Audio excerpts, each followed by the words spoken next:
مع ان السياسة هي كل حياتنا، هي أكلك، شغلك، تعليم أولادك، وصحة أسرتك. هدفي من الترشح ودعوتكم للمشاركة لأن بشوف إن أغلب الناس بتتخوف من السياسة وبتتجنبها.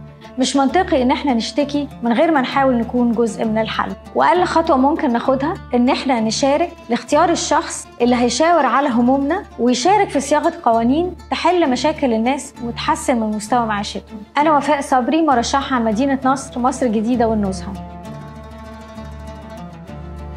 التعليم في مصر استثمار لا يجب أن ينتظر. الصحة مش كلمة، الصحة مش خدمة، الصحة حياة بني آدم. مصر تستحق اقتصاد قوي مش اقتصاد مسكنات.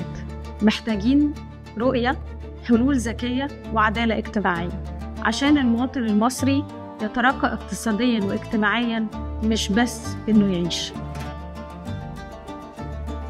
العدالة الناجزة حق لكل مواطن. مهم جدا ان احنا نهتم بإعادة التشجير. احنا فقدنا بسبب مشروعات تطوير مساحات خضراء كبيرة. نظام للمحاسبة والمتابعة وإدارة الجودة، ده أساس مشكلتنا في مصر. الهوية المصرية هي مزيج من كل ده، مزيج من كل الثقافات دي والحضارات دي، وده اللي بيخليها مميزة وغنية وفريدة من نوعها.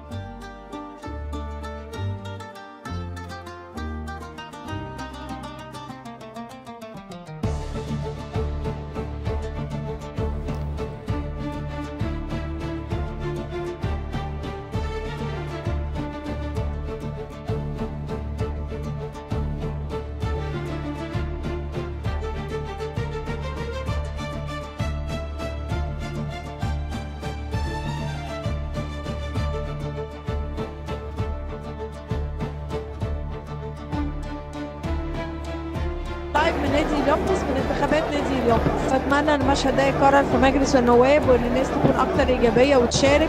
شارك، اختار صح، خليك انت التغيير. اختار صح، خليك انت التغيير.